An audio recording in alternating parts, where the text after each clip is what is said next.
For me, I would much rather our unfinished products be playing in MLS than make the jump to a top 5 league than plying their trade in the championship. What's up, USMNT fans? This is Rohan with OneGoal, back with another episode of Around the Box, your favorite show on YouTube, debating 5 USMNT topics. Today, we're excited to have Ian from OneGoal, one of our writers, with us, and Sam from the Yank Report with us. What's going on, Sam? guys? How's it going, guys? Thank you very much. Glad to have you. Are we all pumped for these 5 topics today? I'm excited to be here. Oh, yeah, absolutely, man. I always love talking soccer with real people. I usually have to do it via internet chat. And just to the camera, right? So this is new. Yeah, it's nice to see people. It's nice. Awesome. All right. Well, without further ado, let's get started. All right. First topic. Is Tim Weah a starter come World Cup qualifying? Rohan, is he a starter? Ooh, this is a good one, because I do think that there is a lot of attacking players in the USMNT pool, which are going to be pushing to go from like the U23 to the first team. You know, you got good guys in MLS, guys making their first strides in Europe. Tim Weah he plays in a top 5 league, and he's back from injury with a bang, performing. I mean, he's in European competition. If he keeps his current form up, I think he absolutely has a shot. You also have to think about his versatility as well, right? This is a guy who can play on the right wing, through the middle, on the left. His speed, his kind of like knack to nick in a shot on goal and find himself in dangerous situations, putting pressure, taking advantage of just all sorts of situations around the box. That's that kind of cutting edge, which I think when it comes to competitive games is really going to push him towards Berhalter considering putting him in the starting lineup. I mean, I really like him. He's always been an exciting player. He balled out at the U20 World Cup. Like, let's see it again, man. I would love to see him get a starting spot World Cup qualifying. Yeah. So do you guys start Tim Weah over Gio Reyna? Because Gio Reyna is the presumptive starter right now. So do you guys bench Tim Weah? I don't know. I don't like the idea of talking about starting 11s, because it's just so rare that, you know, all the players are in the lineup and healthy and ready to go at the same time. I like thinking in terms of like potential starter, you know, somebody who I'm comfortable with and being in the 11. And of course, Weah is one of those guys. I mean, even though he's not getting a ton of minutes, and that's something to be a concern, like is Lil comfortable with him going 90 minutes for the U.S. men's national team, specifically in March? But of course, I mean, he's definitely shown that he is a quality player and a player that's just below the Weston McKennie, Christian Pulisic level of U.S. men's national team player. He's definitely in that second tier. And with Gio Reyna not playing so hot for Dortmund right now, kind of sitting the bench, you know, of course, Weah is a player that can definitely see the field. And just like Rohan said, I'm very curious to see, now that Lil has started playing him at striker a little bit more, will Greg Berhalter consider him in that position? Does he fit the mold? Is he involved enough in the game and in the build-up in order to play the striker role that Berhalter wants him to play? We know that he can make the runs in behind, so it'll be interesting to see. But if you want an answer, yes, he can definitely be a starter on the national team. Ian, is he a starter for you? I agree with Sam there. I don't think there's like ever like a fully penciled in starting 11. It's like he's definitely in the conversation. He just has a knack for goal, especially in his last match against Ajax, when he just kind of read the defender and on that pass back to goal and just one-time finish. Like, I thought he was going to round the keeper and just get a nice, easy finish for him, but he just has all the confidence oozing for such a young player. And like Rohan was saying when he was in the U20 World Cup, how he scored the winning goal against Qatar to get them to the group stage. And then he scored the only goal in their quarterfinal loss against Ecuador. So he's proven it on the big stage. It's just whether or not he can continue doing it for the national team. Yeah, for sure. It'll be interesting to see him fight for that spot. Next topic. Is the championship better than MLS? Is it a better league than MLS? So I'm going to take this one because I've gotten into a lot of arguments about this one. And so I think the championship has better quality players, player for player, than MLS, but I don't think it's a better league for our developing players. In the Oh. championship, it's a street fight. You're literally going out week in and week out and just punching the guy in the face. You're not playing soccer. You're just fighting to either stay alive or to get promoted. And with our young players that need to develop, that's not really what we need them to do. We need them to work on their tactical flexibility, their technical ability, the way they operate within a system, not the way they operate in an all-out brawl. So for me, I would much rather our unfinished products be playing in MLS than make the jump to a top 5 league than plying their trade in the championship. What do you guys think? I think Marcelo Bielsa would like to have a word with you, when he kind of brought Leeds all the way to the top with this crazy attacking, intense style of football in the championship. No, look, I think they're two totally different leagues for sure. I mean, the championship is a grind, as you're saying, right? It's a huge league. And, MLS is also like actually a massive league as well. They're shooting for 30 teams, but it's two different models. I think with inherently like the promotion relegation always in play with the championship, like it just plays out differently game by game, and that like changes the different types of lineups teams put in. This changes the type of players that join the league. With the MLS, you see a couple of different models going on. Youth academies being prominent in first teams. You got the South American, stepping stone type of model, and all sorts of things. The bringing in the retiring European superstar model. So it's a little bit of a different game to play. I think MLS probably has a higher potential, higher ceiling than the championship. But yeah, that's they're a little bit different for me. Okay, so Ian, we have a promising young player. Do you want, and he hasn't signed with the club yet, do you want him signing with the championship team, or do you want him signing with FC Dallas? Who you got? Ideally, I would have him go with FC Dallas. I couldn't agree with you more than what you said. I definitely think the championship is just so much more competitive week in, week out. It's a physical, mental grind. Like it's amazing. But for our young players who want to develop and just hone in those skills that they have, as we've seen with Brenden Aaronson, and his transition to Salzburg, I definitely think MLS is the way to go for our young American players. But I do have to say personally, I think the championship is higher competition, but I'd rather have them in MLS for tactical and technical. What about you, Sam? Reasons.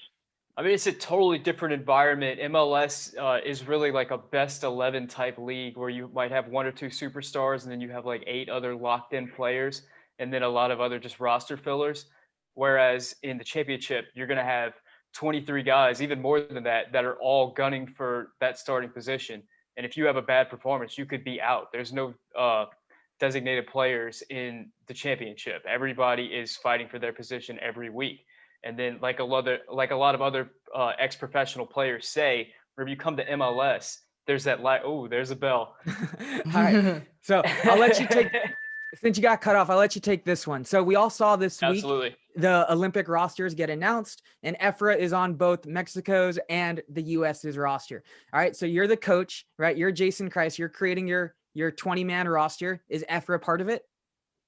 For Jason Kreis, I think he's a part of it. Yes. For the senior squad, I don't think he's there yet, and I'm not positive that he'll ever be there yet. Just because the way the modern game is, for if you're going to be an attacking midfielder, you've got to be able to run and you've got to be able to press. The way the gegenpressing has taken over the world, there's not a lot of attacking midfielders that are just guys who can play in that final ball. I mean, if we look at Chelsea specifically, I know a lot of us are looking at Chelsea because Christian Pulisic's there. They brought in Kai Havertz to take that position away from Mason Mount. And what we've seen is, even though Kai Havertz is a better technical player, can play that final ball, has more creativity, Mason Mount is just more effective because he runs, he pressures everything, he creates those turnovers that lead to goals in the modern game. And whenever I look at Efra Alvarez, his highlight tape is absolutely amazing, but he's not as effective game to game, and he's not a nailed on starter game to game because he lacks in that area of the game. 100%. Yeah. Even the most ball centric players are only on the ball 3% of a 90-minute game. So what really matters is what you do when you're not on the ball. And Efra is completely non-existent when he's not on the ball. He doesn't run, he doesn't press, he doesn't get open for the ball. He just likes to get it at his feet and then make magic happen, which no doubt, absolutely amazing when he gets on the ball, but this isn't a futsal game, right? This is a full-sized game. We need you to work, especially with the system that the US is trying to play, that high pressing run and gun type of play. Like you can't get away with being that, old school number 10. Yeah. That doesn't exist anymore. Not just the MLS, but everybody. That's what everybody's Mhm. playing now. Mm-hmm. Yeah. What about you, Rohan? Do you call him in? No, I mean, I think we've given a lot of good answers here in terms of the type of player he is and the position of the number 10 itself. Yeah, I mean, look, Zlatan said he's like the most talented young player in MLS, but I mean, that's not really going to take you that far. I mean, as an Arsenal fan, it always reminds me of how kind of like Ozil, he fell out, right? His brilliance was always there, but it doesn't fit the system of, the pseudo gegenpress, which again, every other team has their own like subset or sub style of. So yeah, I mean, especially again with the system that Berhalter is trying to do, where he's trying to use positional overloads to kind of disorganize the opponent and also use, possession in unique ways. It's not necessarily the best fit for Efra's talents. Yeah. Do you agree, Ian? I disagree. I think for Olympic qualifying, little hot take there, but I'm a huge Olympic guy. I think if the U.S. qualifies for these Olympics, I think it could do wonders for the game. And just growing there. But I think give him a shot during qualifying, see what he can do. And then after that, I'm a big proponent of bringing in some of the big guns that are under 23 or under 24 now and bring them in for the Olympics to see what they can do on the global stage. Yeah, for sure. All right. So moving on to our next topic. For those of you that don't know, Ian is our resident young player expert. So with that in mind, who is the best young player that is yet to debut for their first team? Best American. If you asked me 2 years ago, I was the biggest Alex Mendez fan when he moved to Ajax after the U20 World Cup, just seeing that left foot that nobody else has in the player pool. But now Very that he's similar to Alvarez, yeah.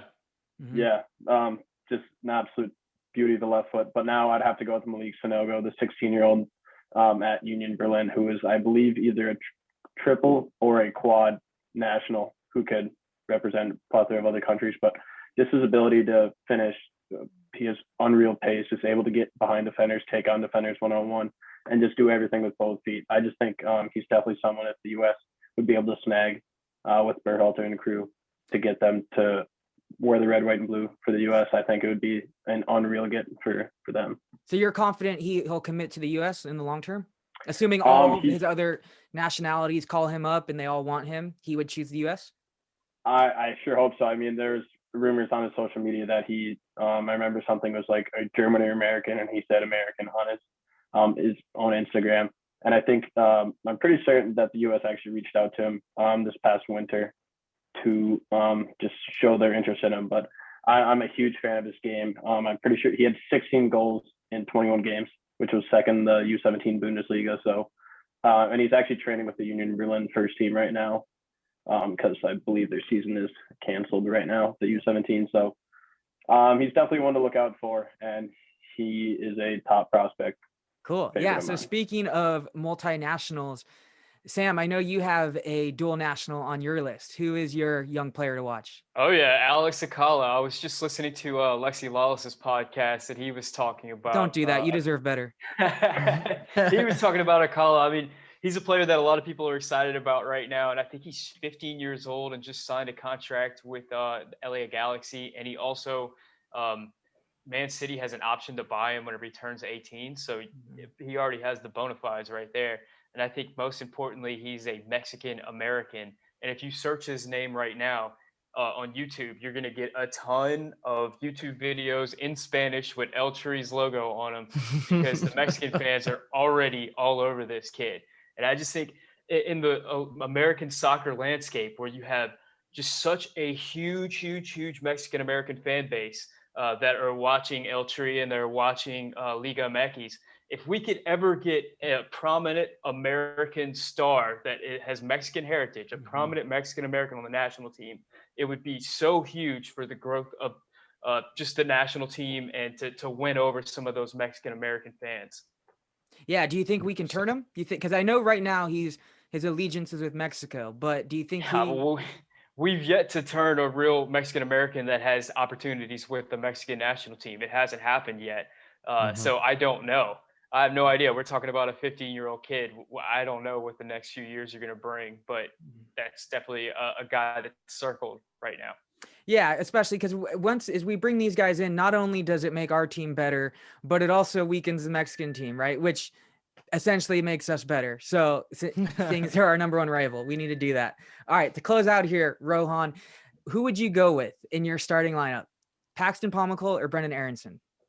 Oh man, two fantastic players. This is a tough question because I really like the both of them. I will say though, at the moment, Brenden Aaronson edges out for me just because he has, filled in that role that Dominic Szoboszlai left at Salzburg perfectly. He's a slightly different player, but his ability to pick out the right pass and, he significantly improved his shooting ability, I think, over the past few years. We saw some of it in Philly, of course, but the kind of narrow style that the team sets up in Philly, and we also see Salzburg play in that way where he has the opportunity to combine a lot and really improve his like quick first touch passing and then just popping in to make that late run. I think it makes him a really dynamic component in the final third. Pomykal also super talented player, but he's coming, in from a year where he just struggled so much with injury. And this is a massive year for him for sure. And he has every ability to, go the distance and really prove himself, as he's pretty much a veteran now at FC Dallas. So he has this huge opportunity to be a leader, to really kind of remind everybody who he is. And he has every ability to do it. But at the moment, Brenden Aaronson just edges him out. Yeah, this one's tough, right? Because when you look at Paxton Pomykal, like the most important ability is availability, and he's just never available to play. He's always injured, right? So that's a knock against him. But then, so you'd think it's Brenden Aaronson, but when you watch Brenden Aaronson, he disappears in and out of games. When he's on the ball, he's amazing, and he'll amaze you. But he's not on the ball enough. He'll disappear for 40 minutes at a time and pop up for 10 seconds. And he's like, so if I think he wants to solidify his spot within our lineup, he needs to be more active and just get on the ball way more. But what do you think, Sam? I mean, I've been a Pomykal fan since the U20 World Cup. I mean, what we saw of him in that tournament and then what he began to show at FC Dallas before getting injured. I think we talked about earlier, the modern attacking midfielder has to run all over the field, has to be that first line of pressure, and then has to be able to do things in the final third with the ball. And Pomykal is all of that. So the idea that Pomykal could come back and be the same player he was is, makes you salivate a little bit, and potentially push a player like Sebastian Lletget, who's a little bit older, out of the lineup. I mean, that would be a great thing for the national team. But I'll say that I was in the camp that was not too high on Aaronson whenever he made the move to Salzburg, and he's just going above and beyond everything that I thought he would do while he was there. So it's hard for me to say anything bad about Brenden Aaronson right now, with the level that he's playing at right now. Like Rohan said, I mean, he's not just being that buzz bee all over the field. He's actually scoring goals and he's creating goals. His shooting is fantastic. He looks like a fantastic player out there right now. Absolutely. Mm-hmm. Yeah, I was just going to echo about the U20 World Cup, seeing him there and just seeing how he took on a leadership role there. I just think is something that's unmatched out of Brenden Aaronson or any other young player. But at this current moment, I'd have to go with Aaronson, just from what he's shown. But ask me 2 years ago, and Paxton would take that all day. All right, USMNT fans, hope you enjoyed that episode of Around the Box. We had a blast. Let us know what you liked, what you didn't, what you want to see debated in future episodes. Let us know in the comments. And of course, a special thanks to Ian and Sam for joining us. Sam, you want to do a quick plug of the Yank Report? Oh yeah, thank you guys so much for letting me on. I love all the work you guys do. You guys are everywhere. I mean, on your Instagram, your graphics are beautiful. Your Twitter. I mean, I get so much news from you guys now. It's crazy. You guys just seems like you've come out of nowhere and you have better graphics than US Soccer does. So you guys are doing a fantastic job. Yeah, if you want to check me out, my channel is the Yank Report on YouTube. Please come hang out over there and support all the American soccer YouTubers out there. There's a lot of people doing a lot of fantastic work out there like you guys. So thank you for letting me be a part of this. Our pleasure. Ian? Yeah, I just want to say thank you guys. As someone who's normally more of a writer, it's awesome to get involved and be on here. I've been watching it for a few weeks now and I've thoroughly enjoyed it. But my most recent piece was on Tim Weah right before he scored his goal against Ajax. So definitely check that one out. And then in the future, look out for an in-depth Chris Richards Hoffenheim and why he's going to be the next right center back for the USMNT. Well, thanks again, guys. We had a blast, and yeah, hopefully we can bring you on again in the future.